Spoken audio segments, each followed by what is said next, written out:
That's that's what we would call a big hairy question, Alex. So one of the kind of core technologies utilized in identity verification today is facial recognition. The challenge with that, though, is that the resulting data set is 77% male and 83% white. If you guessed the one that is demographically representative, you will be correct. Still, LFW is the number one cited data set. The data set that is sourced from IMDb is the second, and the Janus data set is the third. And I think that's where, the biggest erosions of consumer trust have all fallen afoul of those two things. Organizations have done things they can't explain, and no one's been held accountable for it.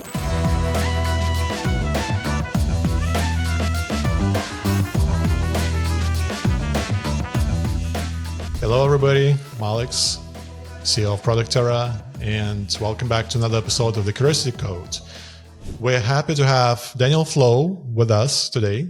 Daniel leads digital identity at the London Stock Exchange Group, tackling some of the biggest challenges in secure and ethical tech, with leadership experience at companies like Bandwidth and advisory roles at Arena CX and Learning A to Z. Daniel brings a wealth of knowledge on innovation, inclusion, and AI-driven systems. Well, we'll be diving into the ethics of AI in finance today and how to build trust in this fast-changing world. Daniel, welcome to the show. Thanks, Alex. It's great to be here. All right. Let's just dive in. Daniel, as head of digital identity at the London Stock Exchange Group, how do you ensure that the integration of AI in the financial systems prioritizes ethical considerations while fostering innovation? That's a big, that's what we would call a big hairy question, Alex. So in my focus area is in identity. And when we talk about identity a lot, we're talking about facial recognition. So one of the kind of core technologies utilized in identity verification today is facial recognition. And unfortunately, I would say that's probably one of the prime areas of,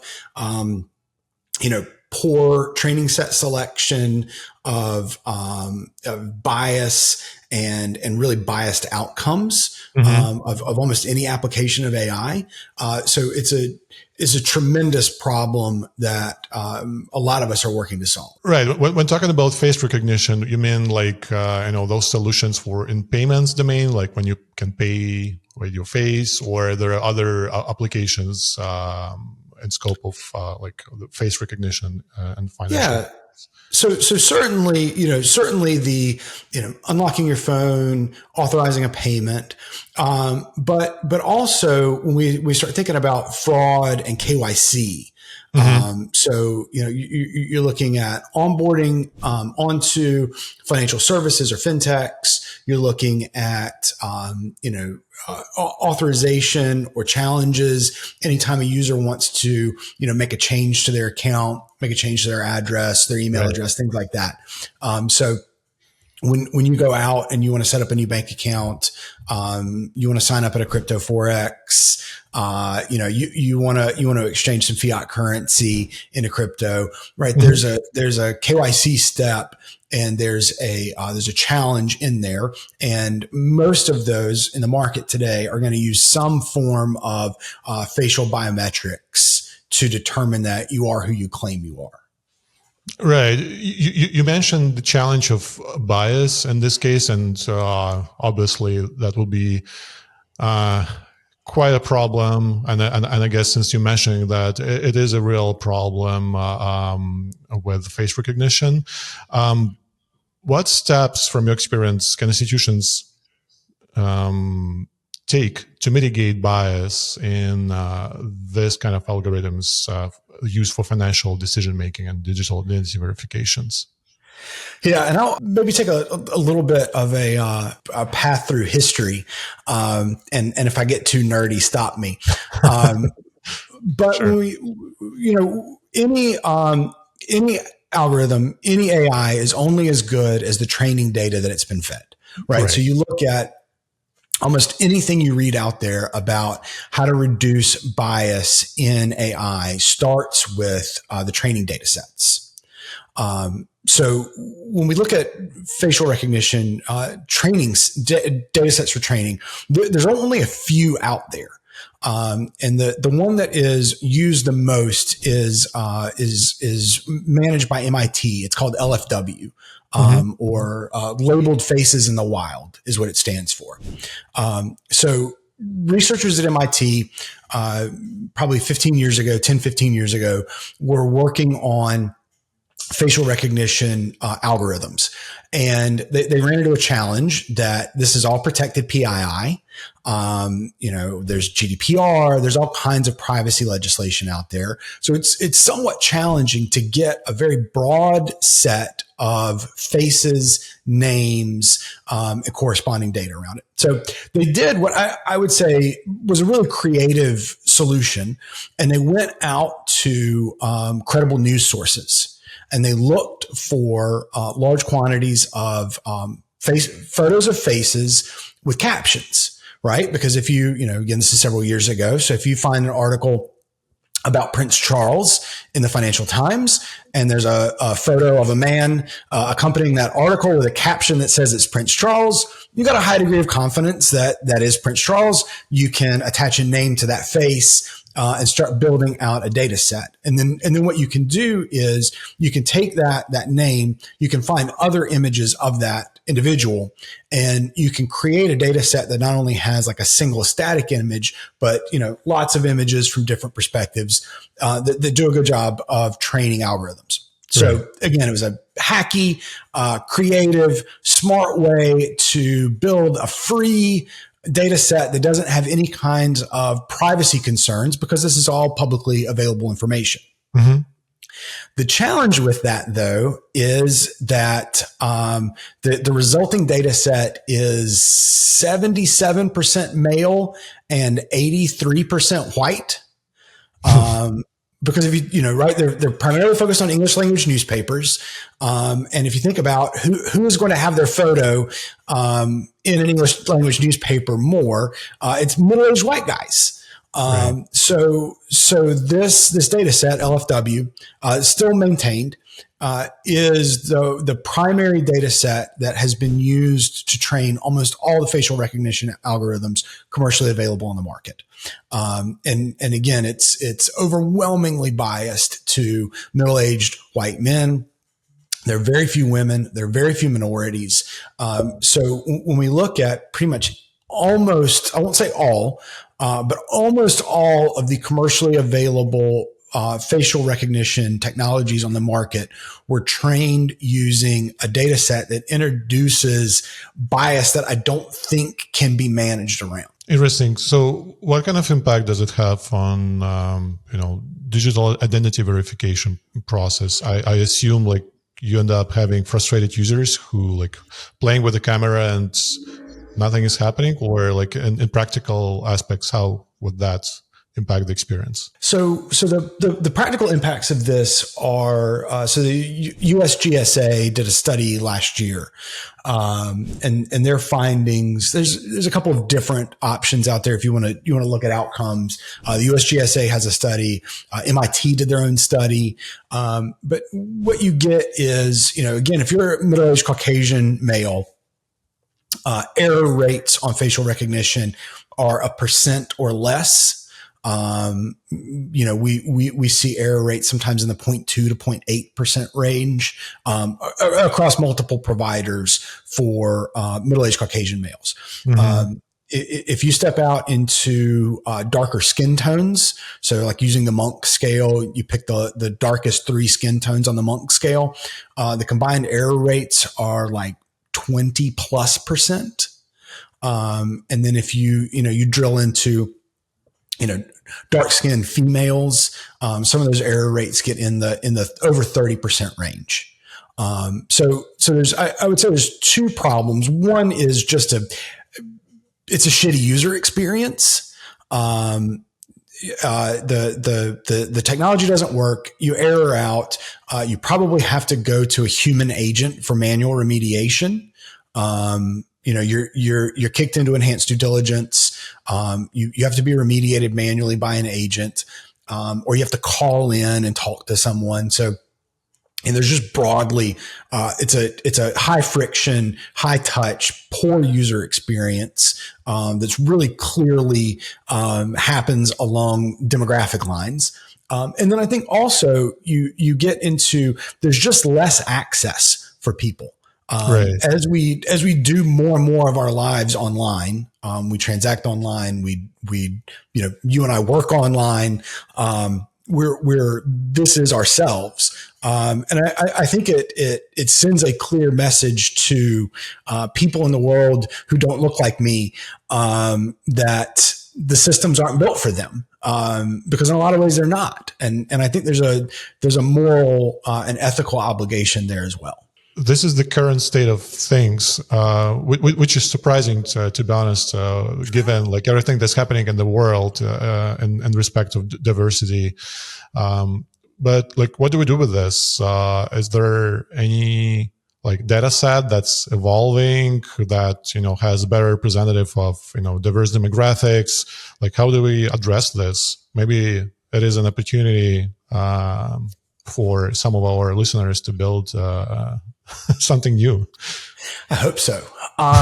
And so the good answer is there are representative data sets out there. So specifically, IARPA and NIST have partnered to put together, it's a project they call Janus.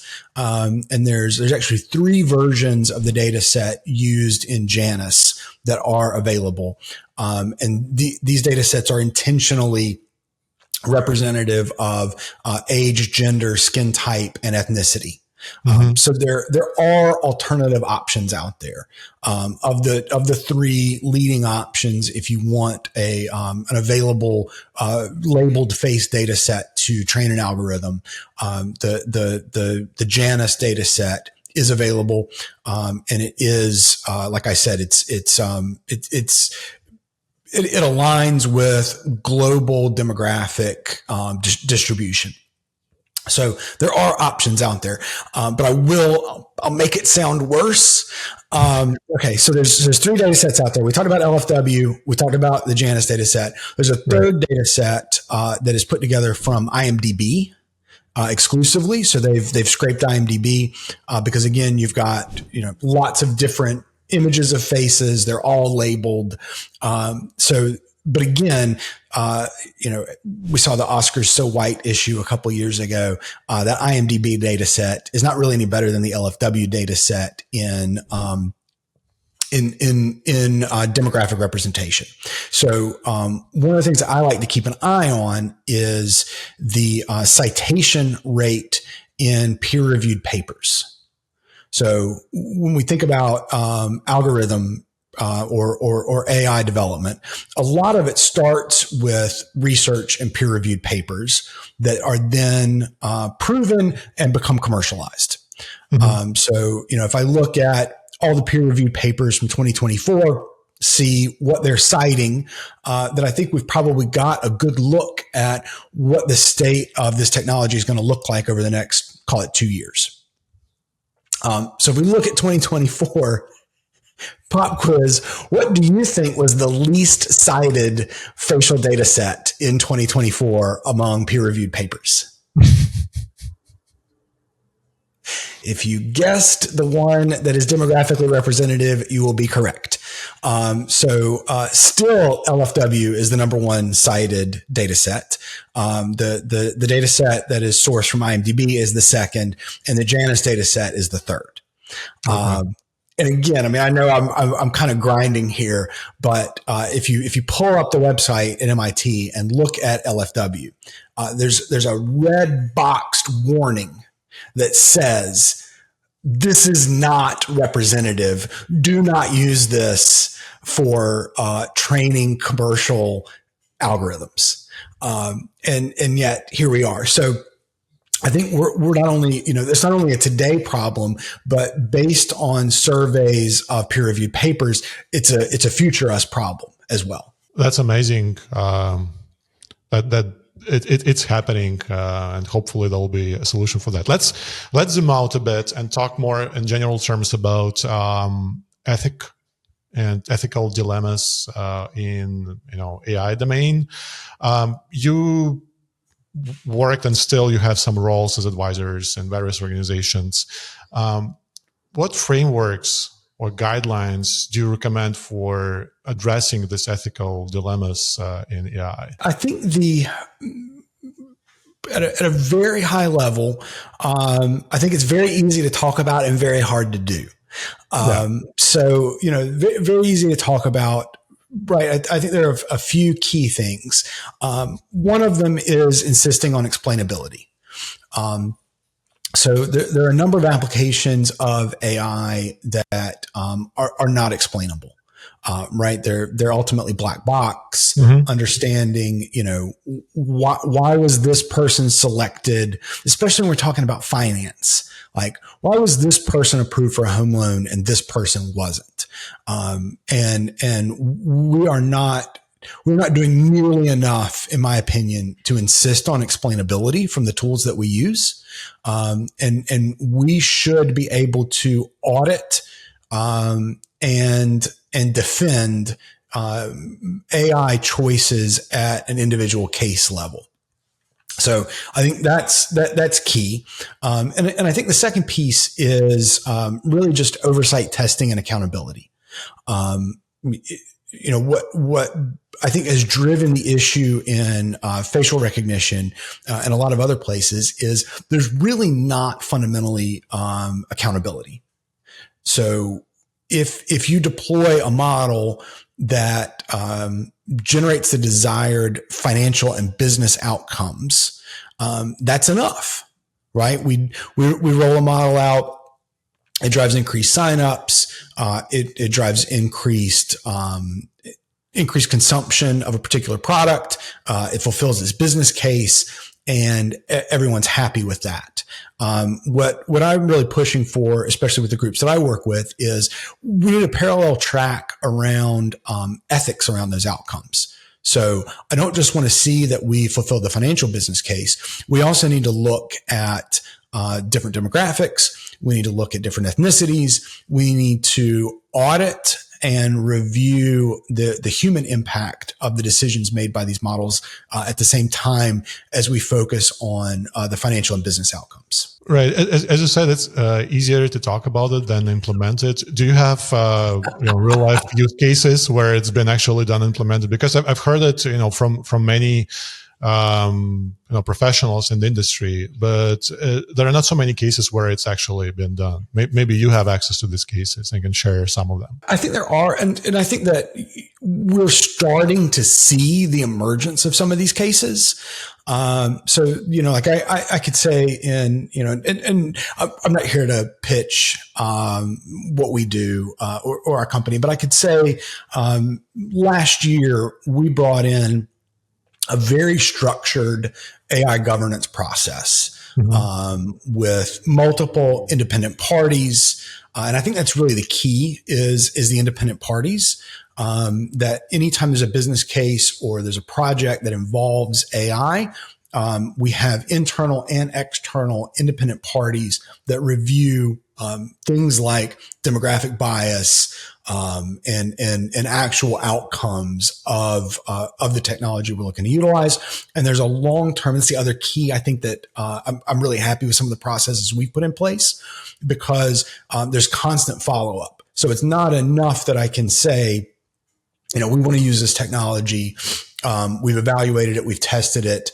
Here's the business case. Here is the ethical review of the technology, how the data set was selected, what the outcomes look like.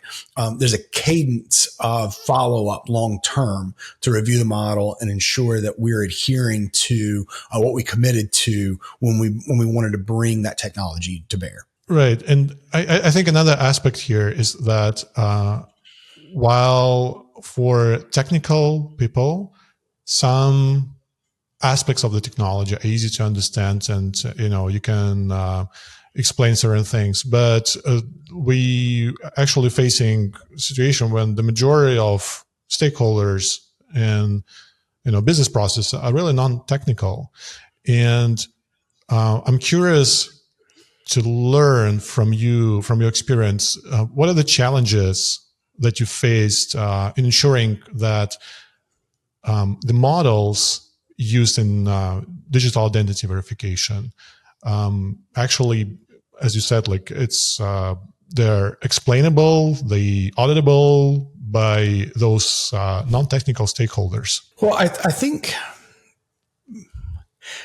so. Longer answer to that, but I think what we're rapidly moving into a world where I think we have to enfranchise technical stakeholders. Mm-hmm. If you look back, I've been in technology for 20 some odd years. And when you look at decision making in, 2005, for example, right, you were seeing a lot of core technology decisions made by completely non-technical people who maybe they would go get input from their technical stakeholders and maybe they would ignore it. And I think we're rapidly moving to a world where I think the technical stakeholders are the stakeholders. And I would say if you have a AI governance process that is largely populated by non-technical stakeholders, you're in trouble, because I don't know how you work around that. So this solution is mainly to get the technical stakeholders involved into the governance process as much as possible, right? There is no other solution out there. I mean, I would love to say like I've got this magic bullet and there's this way to do that, but I mean, you're right. It's incredibly technical. It's incredibly complex, and the idea that you've got this sort of cabal of non-technical stakeholders that are just making business decisions that are being informed by the technical stakeholders, like. The decisions being made by the technical stakeholders are the business decisions. Right. So, they need to be in the room. They need to be at the table. They need to be the primary voices at the table. Or I think you're destined for failure. Yeah. Especially based on what we've discussed, like you need to have these models that heavily integrated into your business processes as transparent as possible, as auditable as possible, and like, how do you do that? That's a question, I guess, that we yet to figure out the solution and make it available for non-technical people as much as possible. But still, as you said, getting involved technical stakeholders probably it is the solution these days. Yeah, like I saw a presentation, I think last year, and they were talking about it was U.S. politics, but they were talking about the 25 most valuable brands in the world, and how many of them are in the U.S. Mm-hmm. Of those brands in the U.S., how many of them are fundamentally technology companies, and they were drawing the contrast with. The presenter had all these images of presidents and senators and congressmen that they, brought up on screen. They were pointing out none of them have computers on their desks. And it was just this incredible stark comparison between, the incredible importance of all of these technology companies and how many of our decision makers aren't even using a computer on a day-to-day basis. And like, how long is that a tenable situation? All right, let's move on and talk about a bit. I think we touched that aspect, but let's focus on it a bit more. The governance mechanisms. What governance mechanisms, including ethics committees, would you recommend for financial institutions overseeing AI applications, and what should their primary focus be? I mean, I think it all has to be driven off of outcomes. Mm-hmm. So, I think we want explainability. We might not always get it, but we always get outcomes. So where I see this done well is organizations that have an independent group that is solely focused on outcomes, that exists outside of the revenue reporting structure. And I think that's the key, because any place, particularly in finance, right? If you're deploying an AI algorithm, if you're deploying really any technology, there's a cost justification, a revenue justification, or both. and almost like the old days where you had that division between software engineering and QA. Like you can't have the fox guard the hen house, and you can't have a corporate structure that has the people responsible for the revenue or cost implications of the technology also overseeing the ethical implications of the technology. So, again, this is really simple to talk about, but where I see it done well, you've got a group with accountability to CEO or head of legal and compliance, and you've got predetermined thresholds for approval rates across demographics, across regions, across everything. And there's a formal periodic review process where you're taking a look at your inputs, you're taking a look at your decision making, you're comparing it to your targets, and you're feeding that information up into the C-suite alongside the revenue outcomes of the technology. So, again, it sounds really simple. It's not, but at the end of the day, we're talking about outcomes, and those outcomes are concrete, and you should be able to analyze them, report on them, and expose them. Right. And what's interesting from that example, that pretty much all people you listed are non-technical stakeholders. So we sort of coming back to the previous thing we talked about. It's an interesting time where I think, need to invest into educating your stakeholders as much as possible. Because if your committee who is responsible for the outcome of how your AI application is actually, acting in the business are not understanding the fundamentals of technology, then probably their decision-making process may be not as efficient as it could be. I think that's a fair point.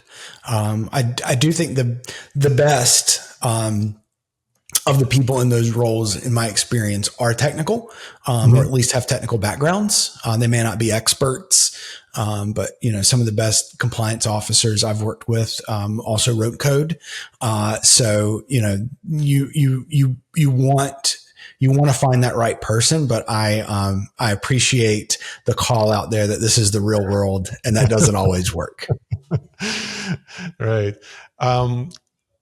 Let's wrap it up with a look at consumer experience. We started this conversation with how bias may impact consumer experience in terms of facial recognition.